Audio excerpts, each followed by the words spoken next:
Wala daw akong utang na loob sa kanila.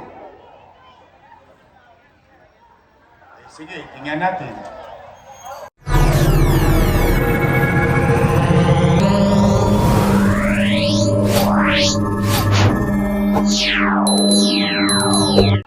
Ayaw kayong bigyan?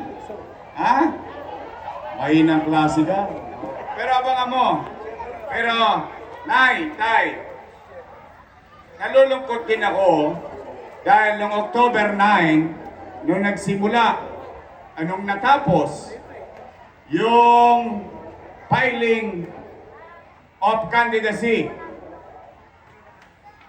October 9, sinimulan na akong singilin ng utang na loob. Sabi, wala daw akong utang na loob sa kanila. Sige, tingnan natin. Kayo na bahalang humusga. Nay, Tay, ako, personal kong paniwala, ito yung akin lamang, ano? Hindi ko naman kailangan kayo din. Ang personal kong paniwala, ang utang na loob ay hindi nababayaran. Walang katapusang bayaran. Tama ba? Kaya naman bilang ganti, ako mismo ay malaki ang utang na loob kay Danny Lacuna. At yan ay hindi ko kinubli, hindi ko tinanggi o ipinagkaila. In fact, bilang pagtanaw ng utang na loob kay Boss Danny, ay inaruga ko naman yung kanyang mga anak. Tingnan natin kung totoo ba. For almost 20 years, kayo po ang humusga, mga nanay, tatay ko. Unang-una, Philip Lacuna. Nakaupo? Nakaupo. At sumagot na sila. Si Philip Lacuna raw ay halal ng bayan. Kaya hindi ko natulungan. Ngayon, may mga chairman dito. Alam yan. In fact, si dating nasirang Chairman Oliver, inabot niya yan. Ipinakikiusap ko yan na iboto ng kapwa niya chairman upang mabotong presidente ng Liga ng mga Barangay. Ayaw silang iboto. Bakit? Medyo nayayabangan ng konti. But then again, ako na may pinakinggan ng mga chairman at siya'y naging presidente ng mga chairman at naging konsihal kasi yun po ang resulta no. At yun ay tumagal mahigit isang dekada. Pangalawa, si Lay Lacuna. Nakaupo? Ganon din bilang presidente ng mga barangay chairman sa buong Maynila. At patapos na rin ang termino. Dahil pagkatapos ni Philip, siya naman ang pinatakbo kong presidente ng Liga ng mga Barangay. Ayan, si Rolling J, barangay chairman niya. Ayaw din niya doon, pero binoto pa rin niya. Dahil ipinakikisuyo ko lang. For some reason, I don't know. But, pangatlo, si Dennis Lacuna. Nakaupo? Ginawa kong department head. Naku, may nagsinungaling pa. Pero okay lang yun. Facts lang tayo. Huwag na tayong maninira. Pangapat, Dr. Fox Pangan. Nakaupo? Sino siya? Asawa ni Ate, head ng Manila Health Department. Sino nag-appoint? Hindi daw. Si Alfredo Lim daw. Patay na si Mayor Lim nun eh. But anyway, hayaan natin. Nakaupo ba? At siya ang una kong tatanggalin kapag nakabalik ako sa City Hall. Bakit ho? Galit ba ako sa kanya? Hindi. Galit ako kasi mga batang Maynila, ipagtanong ninyo sa lola nyo, ipagtanong nyo sa lolo nyo, sa nanay at tatay nyo. Yan ang nagpahirap sa mga pasyente sa health center dito sa Maynila. Bakit? Anong ginawa? Saan ka na ba nakakita? Magpapacheck up ka lang sa health center. Kailangan naka-online schedule ka pa. Wow! Sosyal. Eh paano kung wala ka cellphone?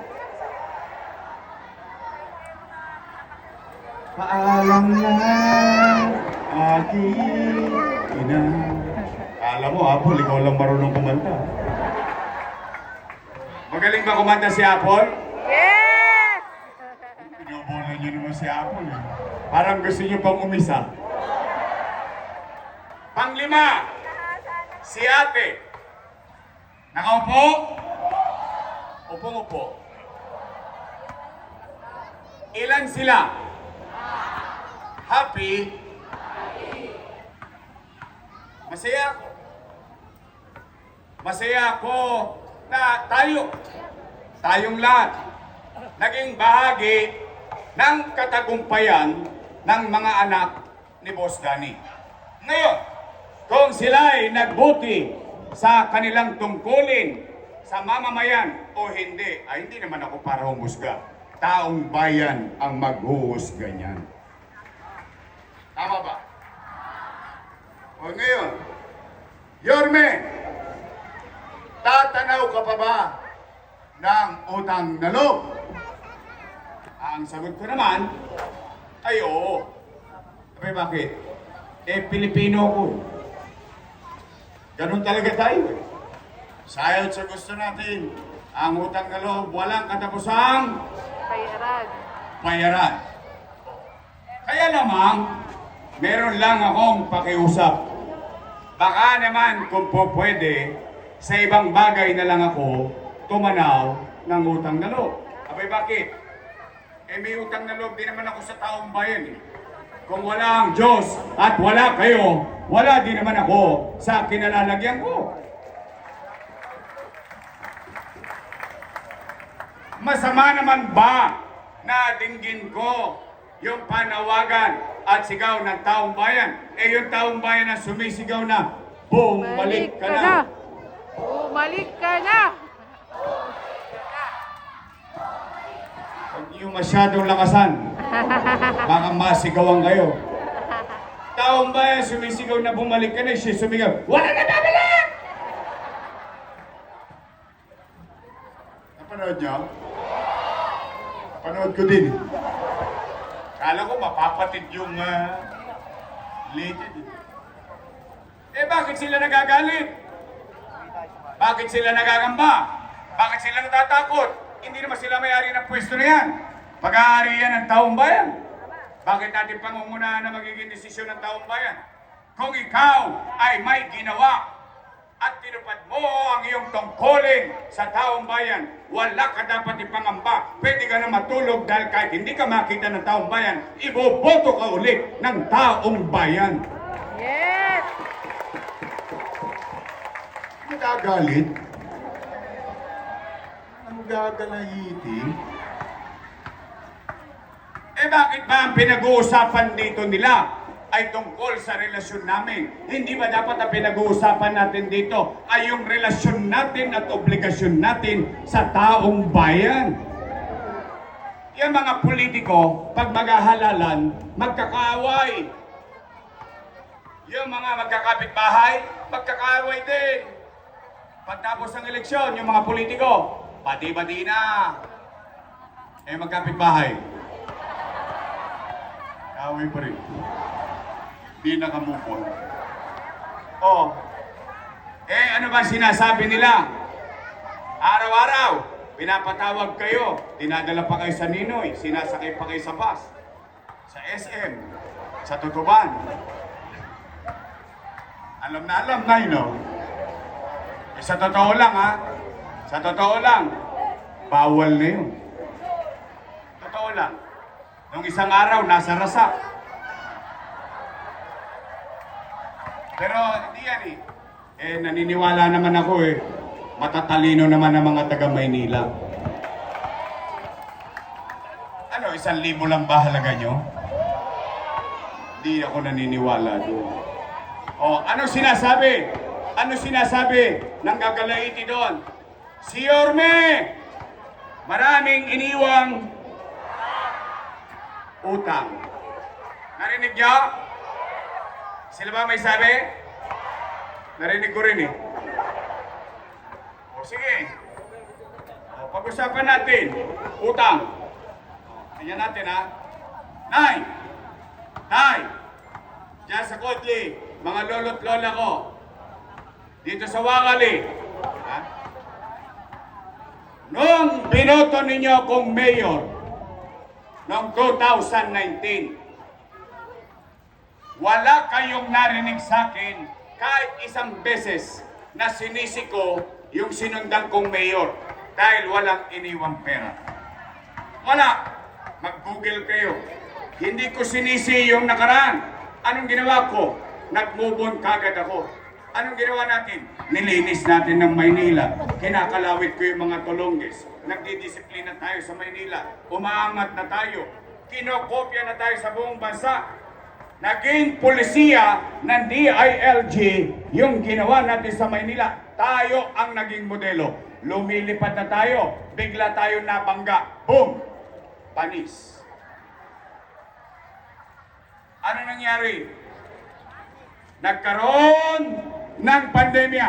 Tama ba din? Tama. Mahulaan ko ba na magkakapandemya? Anong masamang epekto ng pandemya? Wasak ang ekonomiya. Walang ekonomiya, walang trabaho. Walang trabaho, walang pizza. Walang pizza, walang chicha. Tama ba din? Takot na takot ang mga taga Maynila.